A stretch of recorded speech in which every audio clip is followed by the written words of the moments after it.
ইফতার শেষে বন্ধুদের সঙ্গে হাসি আড্ডা, কিন্তু সেই ইফতারই হয়ে গেল জীবনের শেষ ইফতার।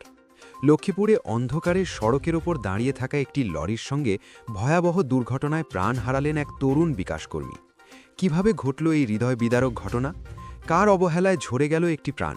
বিস্তারিত জানতে ভিডিওটি শেষ পর্যন্ত দেখুন। ভিডিও শুরু করার আগে ছোট্ট অনুরোধ, সত্য ও মানবিক খবর জানতে এখনই ভিডিওতে একটি লাইক দিন, আপনার মতামত কমেন্টে লিখুন এবং চ্যানেলটি সাবস্ক্রাইব করে বেল আইকনটি অন করে রাখুন।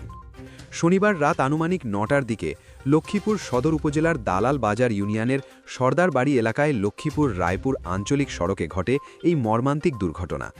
নিহত শাহরিয়ার রাজু, বয়স মাত্র ২৮ বছর।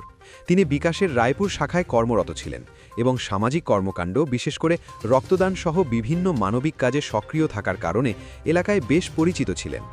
বন্ধুদের সঙ্গে পাশের জেলা চাঁদপুরের চর ভৈরব এলাকায় মেঘনা নদীর তীরে ইফতার করতে গিয়েছিলেন রাজু।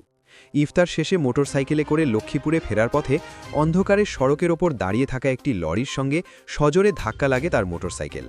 প্রত্যক্ষদর্শীরা জানান, কোনো ধরনের সতর্ক বার্তা বা সিগন্যাল ছাড়াই লরিটি সড়কের ওপর দাঁড়িয়েছিল। ধাক্কার পর মোটরসাইকেলটি লরির নিচে ঢুকে যায় এবং ঘটনাস্থলেই প্রাণ হারান রাজু। রাজুর এমন মৃত্যু কেউই মেনে নিতে পারছেন না। বন্ধুদের সব সময় হাসি খুশি রাখা এই মানুষটি হঠাৎ করেই চলে গেলেন না ফেরার দেশে। তার বন্ধু কাজী মোহাম্মদ শামীম জানান, নদীর পাড়ে সবাই মিলে ইফতার করে আনন্দ নিয়ে ফিরছিলেন তারা, কিন্তু ফেরার পথেই ঘটে যায় এই দুর্ঘটনা। আরেক বন্ধু সামাজিক যোগাযোগ মাধ্যমে লিখেছেন, জীবনের শেষ ইফতার করে গেলি বন্ধু, আর দেখা হলো না তোর সঙ্গে। এই একটি বাক্যই যেন রাজুর বন্ধুদের অসহায় শোক আর স্মৃতির ভার তুলে ধরছে। পুলিশ জানিয়েছে, লরিটি বিকল হয়ে যাওয়ায় সড়কে দাঁড় করানো হয়েছিল।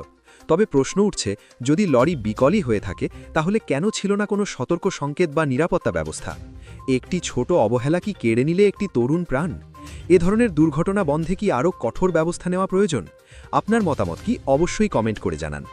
এমন গুরুত্বপূর্ণ ও মানবিক খবর সবার আগে জানতে ভিডিওটি লাইক করুন, বন্ধুদের সঙ্গে শেয়ার করুন এবং নিয়মিত আপডেট পেতে আমাদের চ্যানেলটি সাবস্ক্রাইব করতে ভুলবেন না।